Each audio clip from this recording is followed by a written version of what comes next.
Hola amigos, ¿qué tal? Bueno, hoy será un día muy triste para Juan Carlos en Abu Dhabi porque se ha muerto el último amigo que le quedaba de la infancia. Se ha muerto Karim Aga Khan y vosotros diréis quién es Karim Aga Khan y entonces yo me voy a sentir muy mayor porque realmente es uno de los personajes de mi juventud, de mi infancia. Todas las revistas del corazón de aquella época, bueno, y los periódicos se hacían eco de las aventuras de Karim Aga Khan. Era guapo, era cosmopolita, era sofisticado y luego, claro, era nieto del legendario Aga Khan, que también formaba parte de ese, bueno, de ese marco referencial, ¿no?, de nuestra juventud y nuestra infancia. Y la verdad es que es también un poco como si hubiera muerto un poco una parte de mi pasado, del pasado de mi generación. Karim Aga Khan era el nieto del gran Aga Khan. El Aga Khan es el líder espiritual de una secta que se llama los ismaelitas. Los ismaelitas no tienen país, están diseminados en todos los países del mundo, creo que son unos 15 millones, y el Aga Khan estaba considerado como un descendiente de Mahoma, descendía de una de las hijas de Mahoma, y entonces, bueno, recibía la admiración y recibía los rezos y recibía sobre todo, cada 2 o 3 años, el Aga Khan recibía su peso en oro y en diamantes.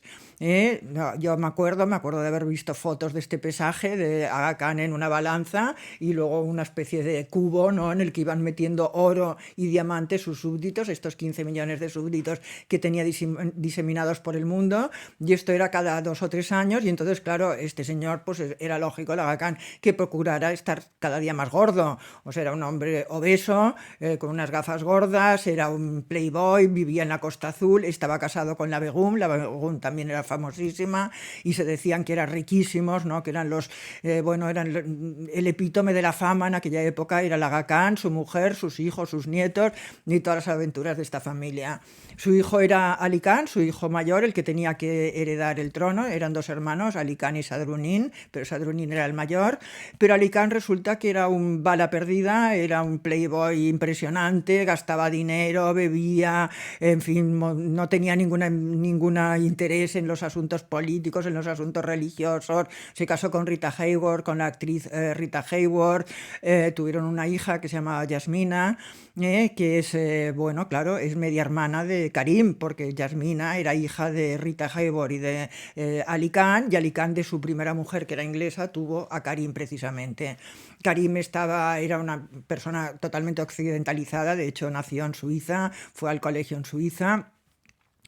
Y fue al colegio también en Friburgo, en Alemania. Esto es muy raro porque él era ismaelita y el colegio de Friburgo era de los maristas. Él estaba exento de cursar la religión, cuando en las clases de religión podía ausentarse, y fue precisamente en el colegio de Friburgo donde conoció a Juan Carlos y donde conoció a la tercera pata de ese grupo, ¿no?, que era Zurab Chukutua, que también era un príncipe georgiano, y ellos tres se consideraban los tres mosqueteros, y en ese colegio en el que imperaban los castigos físicos, pues la verdad es que ahí anudaron una amistad que duró para toda la vida.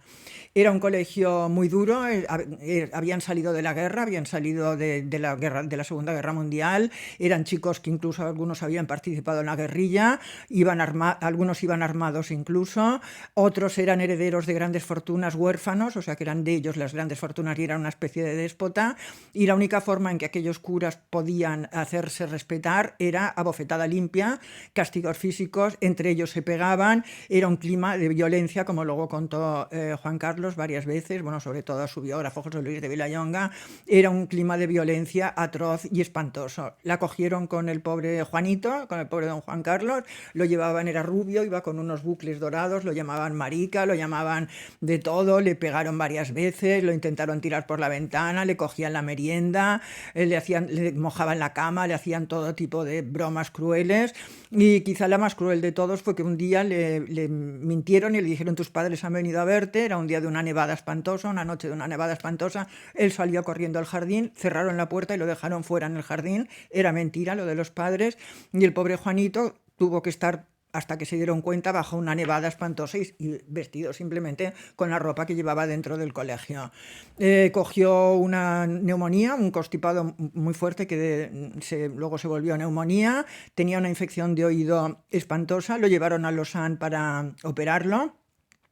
Era una operación muy complicada, una operación del oído muy complicada. Necesitaba anestesia general. Para anestesiarlo, tener anestesia general, tenía que autorizarlo los padres. No, los padres estaban de gira, perdón, de crucero en Cuba, bueno, por toda esa parte de Cuba, ¿no? Y estaban ilocalizables, o sea, estaban de juerga en juerga, de barco en barco, no se les podía localizar, y al final fue la abuela de don Juanito, la reina Victoria Eugenia, la que tuvo que dar su autorización. Estuvo 15 días ingresado, la abuela fue una tarde a verlo y únicamente su preceptor, Vegas, era el que estaba al lado de don Juanito durante esos 15 días. O sea, era la forma de entender el amor paternal en esa época, ¿no? Que eran relaciones bastante frías y bastante distantes. Desde entonces Juanito se quedó algo duro del oído y todavía, bueno, yo hoy día, por ejemplo, lleva audífono. Bueno, pues cuando volvió al colegio, volvió resignado, como el cordero que vuelve al sacrificio, y resulta que entonces se adelantaron tanto Chocutú, Azú, como le llamaban, que era un príncipe georgiano, como os he dicho antes, y Karim Aga Khan, que también era nieto del Aga Khan, y dijeron: a partir de ahora te vamos a defender. Y los tres, a partir de entonces, pues formaron una especie de grupo totalmente intocable. También es cierto que a raíz de esto que le había pasado a Juanito, destituyeron al director, y el siguiente director prohibió los castigos físicos, aunque realmente nadie le hizo caso, y continuaron los castigos físicos durante muchos años. Todo esto, por cierto, lo he contado en mi libro Yo el Rey. Esta es la edición portuguesa. Yo recuerdo que en julio saldrá en francés. Moi le roi. Bueno, pues este niño Karim, con el que anudó esta relación tan profunda, en esa época pues no iba a ser Aga Khan, o sea, era un niño que crecía más o menos libre y más o menos feliz. Pero la gran sorpresa fue que cuando se murió el Aga Khan, este señor que os he dicho, al que pesaban y todo esto, cuando se murió dejó como heredero no a su hijo, este Tarambana, este Ali Khan Tarambana, sino que dejó como heredero a Karim, que en esa época era muy joven, solamente tenía 20 años. Él lo primero que hizo pues es acabar con esta absurda obligación de pesarlo y de darle su peso en oro y diamantes, pero claro, para esas fechas ya se había convertido en uno de los hombres más ricos del mundo. Él tiene una formación en una escuela financiera importante, o sea que es que es muy bueno para los negocios, tiene el dinero invertido, es uno de los hombres más ricos de Europa, tiene cuadras de caballos, y últimamente estaba viviendo en Lisboa, trasladó la fundación que él tenía en Lisboa y estaba viviendo en Lisboa, que ha sido donde ha muerto. La relación con don Juan Carlos ha sido constante, los dos practican la vela, los dos son amigos, él iba todos los veranos, iba a Mallorca, tenía también un barco importante, iban a esquiar juntos, o sea, es una amistad que ha perdurado a lo largo de los años, pero de una forma muy íntima, hasta el punto de que Karim se casó con una modelo inglesa impresionante, la Begum Salima, tuvo 3 hijos, ella era monísima, también los dos eran presencias constantes en la crónica social, sobre todo en las carreras de caballos. Me acuerdo que se dedicaban los dos a la hípica, se divorciaron, tuvo ella un divorcio millonario, ha sido uno de los grandes divorcios en los que se ha jugado más dinero. Después se casó con una princesa alemana de la que también está divorciado, y no sé si tenía una última pareja, la verdad es que lo ignoro. Entonces, bueno, cuando don Juan Carlos ha tenido algún problema, alguna relación, también Karim en una época también le echó una mano a Constantino, una época en que estaba Constantino de Grecia, cuando ya lo echaron de Grecia, ¿no? Y estaba pues a la cuarta pregunta, él y su familia, por mediación de Juan Carlos, también le dio un trabajo, lo hizo como administrador, como que llevara, en cierta manera lo administrara. Ahí ganó muchísimo dinero Constantino, de hecho todavía están viviendo de las rentas de este trabajo que le ofreció Karim gracias a don Juan Carlos. Y cuando Juan Carlos tuvo el problema de su hija, ¿no? De su hija Cristina, cuando su hija Cristina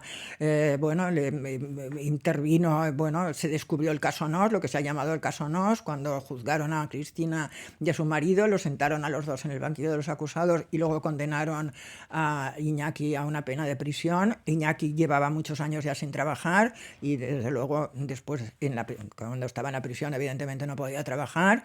Y entonces, la infanta Cristina se vio en esos momentos apurada, trabajaba en la Caixa, es cierto, continúa trabajando ahora en la Fundación La Caixa, pero ahí hay unos baremos, ¿no? Hay unos topes salariales que no se pueden sobrepasar, y entonces, claro, Juan Carlos no tuvo, bueno, más necesidad que llamar a su hermano, ellos se llaman hermanos entre ellos, y le dijo: oye, hermano, que necesito que le eches una mano a mi hija Cristina, y evidentemente el otro dijo encantado, le dio un trabajo en la Fundación Aga Khan, un trabajo que tiene que realizar desde casa, o sea que tampoco tiene que trasladarse, y por el que cobra 400.000 euros al año. ¿Eh? Durante una época se dijo que Cristina igual se iba a vivir a Lisboa cuando trasladaron la Fundación Aga Khan a Lisboa, pero no hay necesidad ni que vaya a despacho ni que se desplace, porque es un trabajo que puede hacer desde casa, que la verdad es que tampoco sé muy bien en qué consiste, pero bueno, cobra 400.000 euros al año.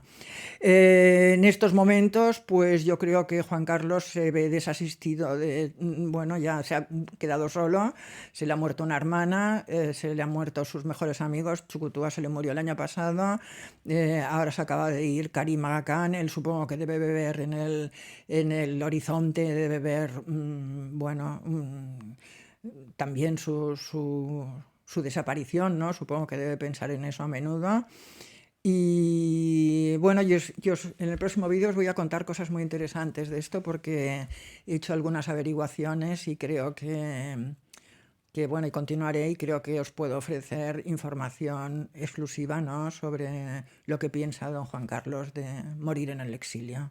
Bueno, pues espero que os haya gustado este apunte abuela pluma sobre la muerte de Karim Aga Khan, este hombre tan atractivo que formó parte de mi juventud, bueno, a distancia, evidentemente, porque no lo he conocido nunca, pero bueno, me gusta compartirlo con todos, con vosotros. Y por cierto, os quiero, el último vídeo, que fue en el que os hablé de ese recuerdo mío de infancia, bueno, ha sido tan cariñosos todos vuestros mensajes, de verdad, que tan inteligentes, me habéis contado tantas experiencias, hemos compartido tantas cosas, vosotros y yo, tenemos una afinidad tan increíble en este canal, me ha entusiasmado, hubiera querido contestarlos a todos y lo he intentado, he contestado a muchos, pero era imposible contestarlos a todos, pero os quiero dar las gracias por vuestro cariño, por vuestro apoyo, por vuestra sensibilidad, por el mundo está lleno de buenas personas, y todas estas buenas personas están en este canal tan maravilloso. De verdad, me emocionáis mucho. Os quiero mucho, mucho, mucho, y cada día más. Un beso enorme.